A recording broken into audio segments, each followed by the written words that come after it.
নমস্কার, অনেকদিন বাদে আবার আপনাদের সঙ্গে একটা ভিডিও শেয়ার করছি। তো আমার কিছু ব্যক্তিগত সমস্যার কারণে আমি মধ্যখানে আপনাদের সঙ্গে কোনো ভিডিও শেয়ার করতে পারিনি। তো সৌরদীপ আমার অনেক পুরনো ছাত্র এবং আমার আরও বেশ কিছু ছাত্রছাত্রী এসেছে, তাদের সঙ্গে আমি এমনি ঘরোয়া আলোচনা করছিলাম। ও recently last year engineer complete হয়েছে, তাই না? হ্যাঁ, তো ও এখন প্রতিযোগিতামূলক পরীক্ষার জন্য প্রস্তুতি নিচ্ছে। তো সেক্ষেত্রে ও কিছু সমস্যার কথা আমার সামনে তুলে ধরছিল, বিশেষ করে অ্যাডমিনিস্ট্রেটিভ সার্ভিসে আসার ওর খুব ইচ্ছে। তো সেখানে কিছু সমস্যা ওর মনে হচ্ছে যে এগুলো খুব, এবং সেই সমস্যাগুলি খুব প্রাসঙ্গিক বলে আমার মনে হলো। তো সেগুলো ওর মুখ থেকে আমি একটু শুনতে চাই এবং আপনাদেরও শোনাতে চাই। চলো তুমি একটু বলো। আচ্ছা, সবাইকে শুভ সন্ধ্যা। এবার ব্যাপার হচ্ছে, প্রথমেই যেই ফিল্ডে থাকুক না কেন, সবাইকে যেটা বলা হয় অ্যাজ আ স্টুডেন্ট হিসাবে, that is the mantra of hard work. তো এটা ছাড়া কোনো সাবস্টিটিউট নেই। এবার প্রসঙ্গটা হচ্ছে, আমি ব্যক্তিগতভাবে আমি গভর্নমেন্ট এক্সামের জন্য প্রিপারেশন নিচ্ছিলাম। তো সেইখানে গিয়ে ইনস্টিটিউটের তো একটা গাইডেন্স ছিলই আমার কাছে। প্রবলেম একটা ফেস করছিলাম যে আমি ব্যক্তিগত দিক দিয়ে আমি আর্টস ব্যাকগ্রাউন্ডের স্টুডেন্ট। তো সেইখান থেকে বেরিয়ে গিয়ে আমাকে নতুন করে অঙ্ক, তারপর বিজ্ঞানের সাবজেক্টসগুলো, এমনকি কমার্সেরও কিছু, যেমন ইকোনমিক্স বা ব্যাংকিংয়ের কিছু ধারণা, তো এইগুলো মানে আমার ব্যক্তিগত দিক দিয়ে একটু সমস্যা হচ্ছিল। তো আর রিসেন্টলি তো পিএসসিও ওনাদের যে ওয়েবসাইট আছে তার থ্রু দিয়ে জানিয়ে দিয়েছেন যে একটা আমূল চেঞ্জ এসছে আমাদের WBCS এক্সামের ক্ষেত্রে। তো সেইখানে দাঁড়িয়ে যে যারা ভাবছো যে আমি এই এক্সামটা ক্র্যাক করব, তো সেইখানে তো কিন্তু একটা টাইম মানে লেগে যাচ্ছে। যে ভাবছো যে আমি ফার্স্ট অ্যাটেম্পটে ক্র্যাক করে দেবো, আর এটাই হওয়া উচিত। মানে আমরা যখন মাধ্যমিক, উচ্চ মাধ্যমিক পরীক্ষা দিতে যাই, আমরা তো সেকেন্ড চান্সের জন্য বসে থাকি না। তো এই স্পিরিটটাই নেওয়া ভালো যে আমি ফার্স্ট অ্যাটেম্পটে ক্র্যাক করবো। কিন্তু সমস্যাটা হচ্ছে যে ডিউরেশনটা এত থাকছে যে মানে একজন যে ভাবছে আমি ফার্স্ট অ্যাটেম্পটে ক্র্যাক করবো, তার মানে 3 থেকে 4 কি 5 বছর অবধি লেগে যাচ্ছে। তো এটা একটা সমস্যা, যার জন্য আমি ব্যক্তিগত দিক দিয়ে আমি একটু মেন্টালি আমার আপসেট ছিলাম, আমার ব্রেকডাউন হয়েছিল। তো আমি বর্তমানে আমি এই কম্পিটিশনাল স্টাডিজ থেকে বেরিয়ে আমি আবার একাডেমিক্সেই হয়তো সম্ভবত আমি ফিরতে চলেছি। আমি মাস্টার্সের দিকেই যাব, এবং আমার যেহেতু আন্ডার গ্র্যাজুয়েটটা আমি রাষ্ট্রবিজ্ঞান নিয়ে করেছি সেন্ট জেভিয়ার্স কলেজ থেকে। তো তারই রিলেটেড একটা স্ট্রিম হচ্ছে ইতিহাসেরই একটা ব্রাঞ্চ হচ্ছে কালচারাল স্টাডিজ। তো সেটা দেখা যাক আমি কোথা থেকে করতে পারি। তো আমার একটাই বলার যে হতাশ হয়ে লাভ নেই, হতাশাগ্রস্ত হয়ে লাভ নেই। আমি ব্যক্তিগতভাবে এই বছরের শুরুর দিকে একটু মেন্টালি আপসেট ছিলাম, কিন্তু তারপর আমি ঠান্ডা মাথায় ভাবলাম যে পথ কিন্তু আমাদের কাছে খোলা থাকে। আজকালকার দিনে কম্পিটিশনটা এখন যে কোনো ফিল্ডেই হোক, আমাদেরকে কিন্তু একটা সাবস্ক্রিপশনের ওয়ের কথা একটু ভেবে রাখা উচিত। আমি এটাই বলবো। আমি কাউকে ডিমোরালাইজ করছি না। তো একজন ছাত্রছাত্রী অসাধারণ তাদের প্রতিভা, তারা কম বয়সেই এক্সাম ক্র্যাক করছে, এবং আমি তাদেরকে বলবো যে তোমরা এসব এক্সাম দাও। কিন্তু যারা মনে হচ্ছে দিয়ে পারছো না, বা একটা স্টেজে গিয়ে মনে হচ্ছে যে সরকারি প্ল্যান বির কথা বলতে চাইছো, প্ল্যান অবভিয়াস যারা পেয়ে যাচ্ছে স্যার, তাদের তো কোনো ব্যাপার না।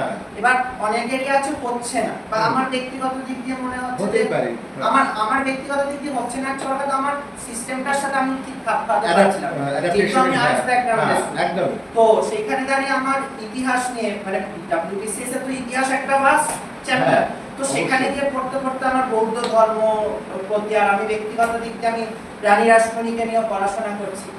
তো এইগুলোর প্রতি আমার একটা আলাদা ভালোবাসা ছোট থেকেই আছে। তো আমি ভাবলাম যে যদি আমি ইতিহাস নিয়ে পড়াশোনা করি, আমাদের সংস্কৃতি দপ্তর, যেটা সেন্ট্রাল মিনিস্ট্রি অফ কালচার, আমাদের রাজ্য সরকারেরও তথ্য এবং সংস্কৃতি মন্ত্রক আছে, তো ওখানের মিউজিয়ামের আন্ডারে consultant, archivist, historian, project manager, এই ফিল্ডগুলোর কিন্তু অপশন থাকে। তো আমি ভাবলাম যে why not apt for this।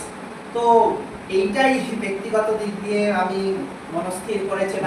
কারণ আমিও যখন একসময় তো কম্পিটিটিভ এক্সামের জন্য ট্রেনিং নিয়েছিলাম, আমি ইনস্টিটিউটের নাম করব না, কিন্তু সেখানেও পড়তে গিয়ে আমার এই জিনিসটা মনে হয়েছিল যে যারা আর্টস ব্যাকগ্রাউন্ড থেকে আসছে তাদের পক্ষে আবার কেচে গন্ডুস করে সব সায়েন্সের সাবজেক্টগুলোতে হাতে খড়ি করা এবং সেখানে শর্টকাট মেথডগুলো আমাদের অ্যাপ্লাই করতে হয়। এবং আমরা যখন করেছি তখন আমাদের ওই খাতা পেন ইউজ করতে হতো। এখন প্রবাবলি আমি যতটুকু শুনেছি যে তোমরা কম্পিউটারে সেসব এক্সামগুলো দিতে হয়, ওই সিস্টেমটা নেই, খাতা পেন বোধহয় তোমরা পাও না, পাও কি?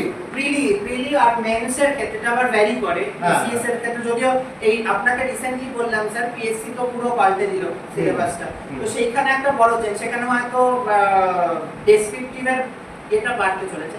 প্রবলেম একটাই হচ্ছে, আমি বলছি না প্রবলেমটা কিন্তু সায়েন্সের স্টুডেন্টরা ফেস করবে, যে একদম তাদের আর্টসের এবার এটা কিন্তু আমি আবারও বলছি, আমি কাউকে ডিমোরালাইজ করছি না, আমার ব্যক্তিগত দিক দিয়ে এটা একটু প্রবলেম হচ্ছে। তার মানে এই না অন্য একটা বাচ্চা তার কম্পিটিটিভ এক্সাম ভালো মনেই হতে পারে, এবং আমি তাদেরকে সাধুবাদ জানিয়ে বলবো যে তোমরা আসো, তোমাদের যদি ভালো না লাগে তবে তোমরা অবশ্যই অন্য ফিল্ড দেখো। আমার বলার উদ্দেশ্য একটাই, যে পথ আজকালকার দিনে পথ প্রচুর আছে, কিন্তু আমাদের এই সচেতনতা নেই। আমাদের এখন ইন্টারনেট আছে, আমি যে সব ঘেটে বার করছি ইন্টারনেট ঘেটে কিন্তু বার করেছি, বিভিন্ন যে আমাদের গভর্নমেন্ট ওয়েবসাইট আছে, আমাদের ইনফ্যাক্ট একটা ওয়েস্ট বেঙ্গল গভর্নমেন্টের একটা কেরিয়ার গাইড বলে একটা অ্যাপ আছে, সেটা থাকলেও কিন্তু ওরা গাইড করে যে যারা হিস্ট্রি নিয়ে। আমি একদমই বলবো, আমি এখন যাদেরকে পড়াই, যারা কারেন্ট স্টুডেন্ট রয়েছে, প্রেজেন্ট স্টুডেন্ট রয়েছে, তাদেরকে প্রথম থেকেই বলি যে তোমরা কিন্তু অন্তত দুটো তিনটে অপশন ভেবে রাখবে, যে আমি একটা না হলেই যে একেবারে ডিপ্রেসড হয়ে পড়া, বা এখন খুব যে জিনিসটা বলতে খুব খারাপ লাগে,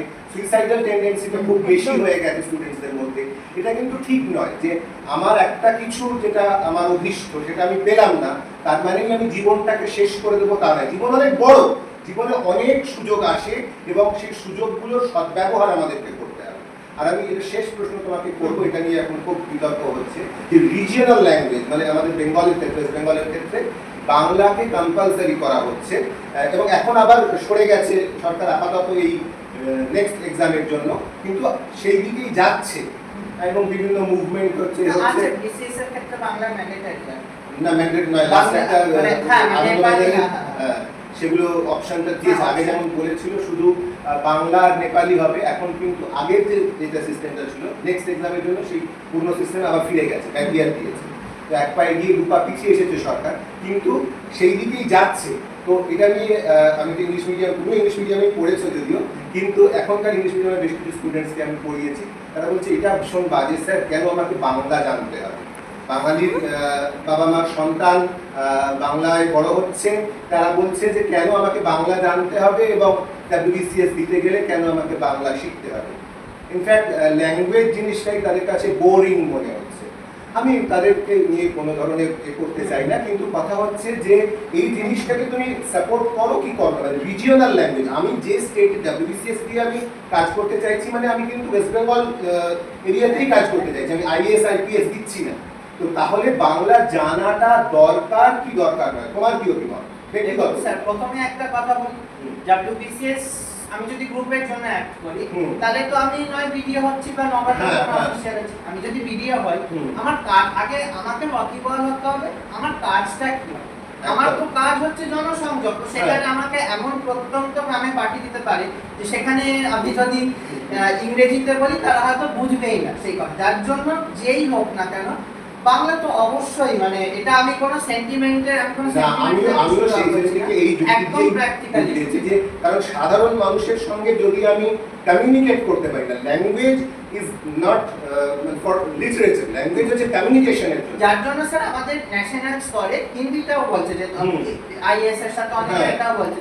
তো আমাদের রাজ্যের ক্ষেত্রে যেমন বাংলা, বাইরে সেটা নর্থ বেল্টে হিন্দি, এবং সাউথার্ন সাউথের তো তাদের নিজস্ব ভাষা। তো যে কোনো আঞ্চলিক ভাষাটা তো অবশ্যই দরকার, কারণ এটা যে রাজ্যে গিয়ে আমি কাজ করবো সেই রাজ্যের আঞ্চলিক ভাষা যদি আমি না জানি, তাহলে সাধারণ মানুষের দুঃখ কষ্টের কথা আমি জানবো কি করে, আর সেটার সলিউশন আমি বার করবো কি করে? আমার মতে কিন্তু রিজিওনাল ল্যাঙ্গুয়েজটা জানা উচিত, জানা দরকার, জানা উচিত, এবং সেটা পরবর্তীতে ভীষণভাবে কাজেও লাগবে। হ্যাঁ, বাস্তবে তার যখন গ্রাউন্ড রিয়েলিটিতে সে যখন আসবে তখন সে বুঝতে পারবে। কারণ কোনো একটা অফিসিয়াল আমি লেটার লিখছি, তখন আমাকে বাংলাতেই লিখতে হবে। ঠিক আছে, আজকের মতো এইটুকুই। নমস্কার।